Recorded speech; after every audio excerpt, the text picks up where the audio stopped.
Guys, in this video, I wanted to respond to a comment that someone left on one of my previous videos, and it's something that I felt was very important. Now, what the commenter was talking about was how they carried a 1911, and I wanted to make this video because the way that they mentioned they carried their 1911 is in a way that I believe is dangerous. Now, I know there's going to be a lot of people back and forth on this, but what they had talked about was they will carry the gun with a round in the chamber and the hammer forward. I've got a couple of different 1911s out here on the table in front of us. This, of course, is my Taurus PT 1911. This is my TSOS 1911 carry. Both of these guns, I have several videos on them. They are fun guns to shoot, and they will serve as the examples today for what I'm talking about. Traditionally, a 1911 has a few different safeties. It has the grip safety, of course, the trigger, and the manual safety.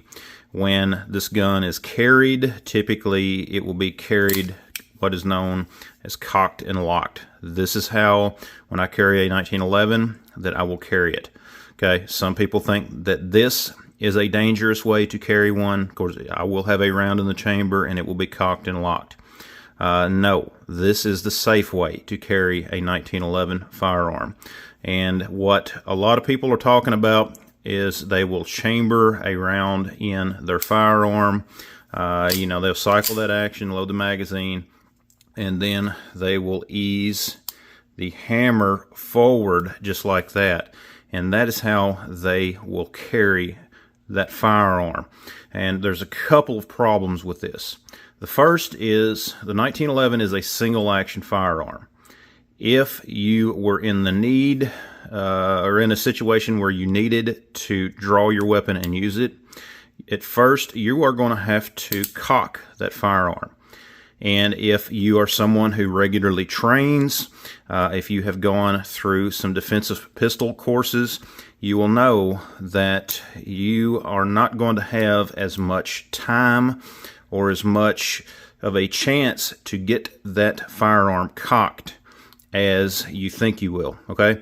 And another thing too, if you are using one hand to try to block someone, that's going to leave you with just your primary hand. And of course, if you're 1911, if you have an extended beaver tail, take your gun and try to get that firearm cocked. You're going to have to come way back here, and basically I want you to look at the lack of grip that I have on this. If you are in a bad situation, you have a very loose grip on your firearm like this, it could easily be knocked from your hand, and you do not want to do that, okay? And this is just one of the reasons why you would not want to carry a 1911 with the hammer forward. But there is another more important reason as well, and that's what I'm going to look at here. On the slide, this, of course, my TSOS. This is basically the traditional Series 70. And I'm going to zoom in here and show you something.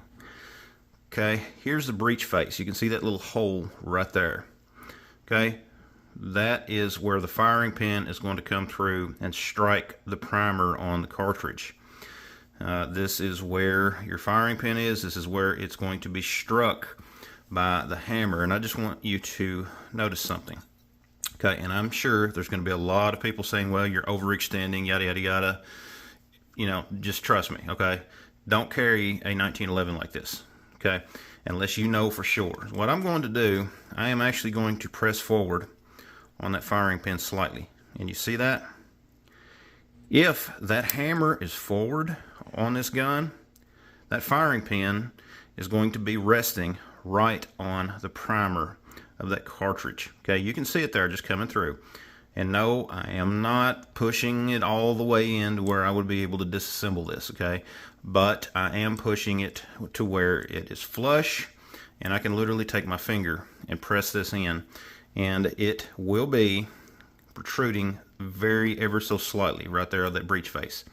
Okay, if something were to smack that hammer, if you are carrying your firearm with a round in the chamber and you have that hammer forward just like that, if something were to smack the back of that hammer, you could discharge that cartridge, okay? Because you can see here, I cannot engage the safety, okay? It will not work. That hammer is forward as it would be in the firing position. And as I mentioned earlier, I'm sure there's going to be a lot of folks that say, well, not all 1911s, they can't do that. They're not going to be able to do that. You know, unless you know for sure that your 1911, that the firing pin will not protrude through that breech face, do not carry it with a round in the chamber and that hammer forward, okay?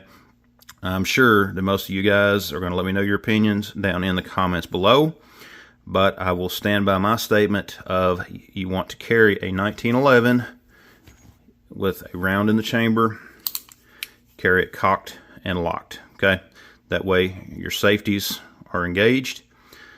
You do not have to worry about something striking the hammer and setting off that cartridge, okay? So that's just one more thing that you do not want to need to worry about. Anyways, guys, let me know your thoughts in the comments below. I would love to hear from you. Check out all the links down in the description. Thanks for watching, and we will see you next time.